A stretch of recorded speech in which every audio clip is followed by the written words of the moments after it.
নমস্কার, আমি দীপ্তশ্রী। স্টোরি স্টপেজে আরেকটি নতুন এপিসোডে আপনাদের সকলকে স্বাগত জানাচ্ছি। আজকে আমি আপনাদের যে গল্পটি পড়ে শোনাবো সেই গল্পটির নাম হলো রানীগঞ্জের পোড়ো বাড়ি। লেখক ষষ্ঠীপদ চট্টোপাধ্যায়। আশা করি গল্পটি আপনাদের সকলের খুব ভালো লাগবে, তাই অনুরোধ রইল গল্পটিকে শুরু থেকে শেষ পর্যন্ত শোনার। তাহলে শুরু করা যাক আজকের গল্পটি। রানীগঞ্জের পোড়ো বাড়ি। সে রাতের কথা মনে হলে আজও গায়ে কাঁটা দিয়ে ওঠে। সময়টা শীতকাল। সে বছর এত শীত পড়েছিল যে শাল সোয়েটারেও শীতকে কাবু করা যাচ্ছিল না।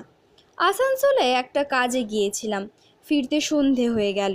তখন বাইপাসের রাস্তা হয়নি, জিটি রোড ধরেই বাস, ট্রাক, মোটর ইত্যাদি যাতায়াত করত। আমি বর্ধমানে আসব, তাই ট্রেনের দেরি দেখে একটি প্রাইভেট বাসেই আসছিলাম। বাসের যাত্রী সংখ্যা খুবই কম, 6-7 জনের বেশি যাত্রী নয়। বোধহয় বর্ধমানে আসার খুব তাড়া ছিল, তাই বাসের চালক গাড়িতে স্টার্ট দিয়েই বাসটিকে ঝড়ের গতিতে ঝুঁটিয়ে নিয়ে চলল বর্ধমানের দিকে। বাসের সব কটি জানালা বন্ধ রেখেও শীতের প্রকোপ থেকে রেহাই পাচ্ছিলাম না আমরা মানে আমার সহযাত্রীরা। আমি মাংকি ক্যাপে কান মাথা ঢেকে শাল মুড়ি দিয়ে চুপচাপ বসে বসে কাঁপতে লাগলাম। হঠাৎই ঘটে গেল বিপর্যয়। রানীগঞ্জের কাছাকাছি এসে ড্রাইভার কোনো কিছু একটাকে পাশ কাটাতে গিয়ে বাসের নিয়ন্ত্রণ হারিয়ে ছিটকে পড়ল রাস্তার ধারে একটি জলা জায়গায়। জানালার ধারে সিটে বসেছিলাম, ছিটকে গিয়ে পড়লাম বাঁদিকের লেডিস সিটের দিকে। সারা গায়ে, হাতে, পায়ে, মাথায় প্রচণ্ড চোট পেলাম। স্থানে স্থানে কেটে ছড়েও গেল। আলো নিভে অন্ধকার হয়ে গেল বাসটা। সহযাত্রীদের যে কার কি অবস্থা হলো তা জানতেও পারলাম না। দুজনে গোঙানিও কানে এলো। আমার বয়স তখন 24-25, একেবারেই কাঁচা বয়স বলতে গেলে। তাই প্রচণ্ড ভয়, কি করে যে আত্মরক্ষা করব সেই চিন্তাই করতে লাগলাম। একটু সময় একটা কিছু আঁকড়ে ধরে স্থির হয়ে বসে রইলাম কিছুক্ষণ। বাসের ইঞ্জিনের দিক থেকে বেশ কিছুটা অংশ জলে ডুবে গিয়েছিল। আমি ভয় কাঁপতে কাঁপতে কোনো রকমের বাসের পিছনের দিকের দরজার হাতল ধরে উঠে দাঁড়াইতে আমারই বয়সী এক বিবাহিতা তরুণী ক্ষীণ কণ্ঠে বলে উঠল, দাদা, আমিও আছি, আমার হাতটা একটু ধরবেন? এই সময় মনুষ্যত্ব হারালে চলবে না। আমি বহু কষ্টে হাতল ধরে উপরে উঠে তরুণীর হাত ধরলাম। আমার বিপরীত দিকের লেডিস সিটেই বসেছিল সে। বয়স আমারই মতো অথবা 2-1 বছরের কম। ভারী মিষ্টি মুখখানি, পাতলা ছিপছিপে চেহারা, পানাগড়না কোথাকার যেন টিকিটও কেটেছিল। আমরা বাস থেকে বেরিয়ে অন্ধকার মাটিতে পা রাখলাম। তারপর ধীরে ধীরে উঠে এলাম বড় রাস্তায়। চারদিকে তখন ঘুটঘুট করছে অন্ধকার, দুপাশে পানা, ডোবা, ধানক্ষেত ইত্যাদি। আমরা সেখানে দাঁড়িয়ে চেষ্টা করলাম কোনো বাস অথবা ট্রাক ম্যানেজ করতে পারি কিনা, কিন্তু না, বৃথা চেষ্টা। আমাদের চোখের সামনে দিয়ে 2-1টি যানবাহন দ্রুত চলে গেলেও কেউ ভ্রুক্ষেপও করলো না আমাদের। আমরা যেমন ছিলাম তেমনই রইলাম। দুর্ভাগ্য এই যে দুর্ঘটনাগ্রস্ত বাসটি রাস্তা থেকে বেশ কিছুটা নিচুতে এমনই জায়গায় পড়েছিল যে ওই দৃশ্য চোখেও পড়ল না কারোর। বাস ড্রাইভার এবং কন্ডাক্টর সহ বাসের বাকি 4-5 জন যাত্রী যে বেঁচে নেই তা আমরা বেশ বুঝতে পারলাম। এই অবস্থায় এখানে আমাদের করণীয়ও কিছু নেই। তরুণী বলল, এইভাবে এখানে দাঁড়িয়ে থেকে লাভ নেই, চলুন এগোনো যাক। রানীগঞ্জ খুব একটা দূরে নয়, 2-3 কিলোমিটার হাঁটলেই পৌঁছে যাব। তা তো যাব, তবে আজ বাড়ি ফেরার দফা হয়ে গেল। বাড়ি ফেরা? প্রাণটাকে ফিরে পেয়েছেন এই ঢের। তবে রানীগঞ্জে গেলে ট্রেন, বাস, যা হোক কিছু তো পাওয়া যাবেই। আমি বললাম, আপনি তো পানাগড়ে যাবেন, কি করে জানলেন আপনি? তখন কন্ডাক্টরকে ভাড়া দেওয়ার সময় বললেন, তাই জানতে পারলাম। রানীগঞ্জে পৌঁছে আর বাস পাবেন না হয়তো, ট্রেনেই যেতে হবে আপনাকে, নয়তো সারা রাত পড়ে থাকতে হবে স্টেশনে।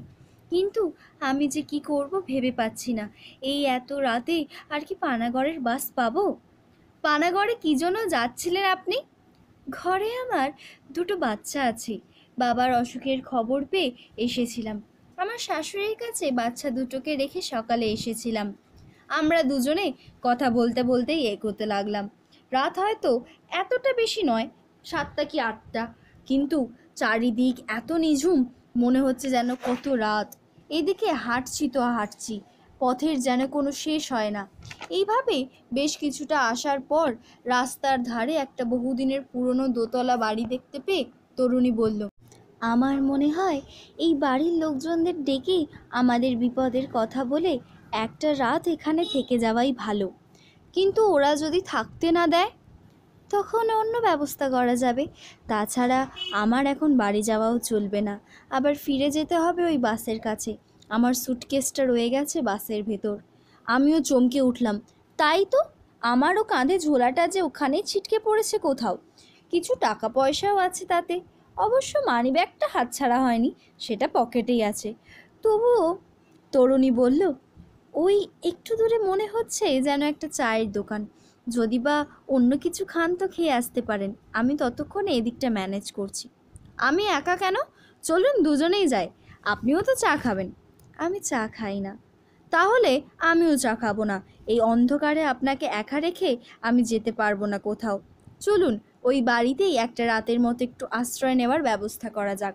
আমরা দুজনে অন্ধকারে সেই বাড়ির সামনে এসে দাঁড়ালাম। বাড়ির দরজা জানলা সব বন্ধ, একেবারেই পোড়ো বাড়ি, কেউ থাকে বলেও মনে হয় না। তরুণী বলল, বাইরে যখন তালা দেওয়া নেই, ভেতরে তখন কেউ না কেউ আছে, দু একবার জোরে ধাক্কা দিয়ে দেখুন না। আমার তখন সত্যি বলতে কি কেমন যেন ভয় ভয় করতে লাগলো। এত বড় বাড়ি অথচ কোনো লোকজন নেই, ভুতুড়ে বাড়ি নয় তো? তবু ধাক্কা দিলাম। দু একবার ধাক্কা দিতেই একটু আলোর রেখা দেখা দিল। মোমবাতি হাতে এক বৃদ্ধ বেরিয়ে এলেন, বললেন, এত রাতে কে? আমি বললাম, খুব বিপদে পড়ে এখানে এসেছি, এক রাতের জন্য যদি একটু আশ্রয় পেতে পারি। না, দেখছেন তো পুরো বাড়ি এটা, মালিকরা অনেক দিন নেই, বাড়ি বিক্রির কথা চলছে, ভালো দরদাম পেলেই বাবুরা বেচে দেবেন বাড়িটা। এ বাড়িতেই খাট বিছানা যা আছে তা ব্যবহারের অযোগ্য। তাতেও আপত্তি নেই, এই প্রচণ্ড ঠান্ডায় বাইরে তো থাকা যাবে না, আপনি অনুমতি দিলে রাতটা বসে বসেই কাটিয়ে দিতে পারবো। বৃদ্ধও কি যেন একটা ভেবে বললেন, তাহলে আসুন ভেতরে। সিঁড়ি দিয়ে দোতলায় উঠেই ডান দিকের ঘরটায় ঢুকে পড়ুন। বলল, দাঁড়ান, একটা বাতি নিয়ে যান, নাহলে অন্ধকারে কিছুই ঠাহর হবে না। আমি বাতি নিয়ে সিঁড়ি বেয়ে ওপরে উঠলাম। আমার আগেই পাশ কাটিয়ে তরুণী উঠে পড়েছে। আমরা দরজার শিকল খুলে ভেতরে ঢুকতেই কেমন যেন একটা ভ্যাপসা গুমো গন্ধ টের পেলাম। গোটা ঘর ধুলো ময়লায় ভর্তি। তরুণী আমাকে বাইরের বারান্দায় দাঁড় করিয়ে অব্যস্ত হাতে সব কিছু একটু ঝেড়ে সাফ করে দিল। তারপর বলল, নিন, আলো নিভিয়ে শুয়ে পড়ুন। আমি বললাম, আলো নেভাবার দরকার কি, এটা যতক্ষণ জ্বলছে জ্বলুক না, কিন্তু আমি একটা রাত বসে বসে কাটিয়ে দিতে পারবো। আমার তো ঘুম আসবে না, আমার এখন বাচ্চা দুটোর জন্য মন কেমন করছে। স্বাভাবিক। আমি কোনো রকমেই সেই দুর্গন্ধ ভরা বিছানায় শুয়ে পড়লাম। একটু পরেই তরুণী কোথা থেকে একটা কম্বল নিয়ে এসে আমার গায়ে চাপা দিল। আমি বললাম, এটা কোথা থেকে পেলেন? প্রশ্ন করবেন না, ঘুমানোর চেষ্টা করুন। বেশ কিছুক্ষণ শুয়ে থাকার পর মনে হলো ঘরের ভিতরটা বেশ গরম, শীতের কাঁপুনি একদম নেই।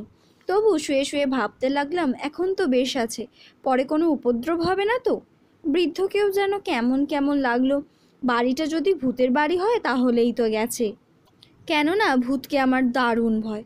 তবে না, অনেকক্ষণ শুয়ে থাকার পরও অলৌকিক ব্যাপার স্যাপার কিছুই ঘটল না। তরুণীর সমানে বারান্দায় পায়চারি করে কাটালো। আমি সৌজন্যের খাতিরে দু একবার ওকে আমার কাছে এসে বসতে বললেও ও এলো না। বলল, আপনি আমার দিকে মন না দিয়ে যাতে ঘুমোতে পারেন সেই চেষ্টা করুন। ওর ওপরে আমার আর কোনো কথা বলার নেই। আমি শুয়ে এপাশ ওপাশ করতে করতে একসময় ঘুমিয়েই পড়লাম।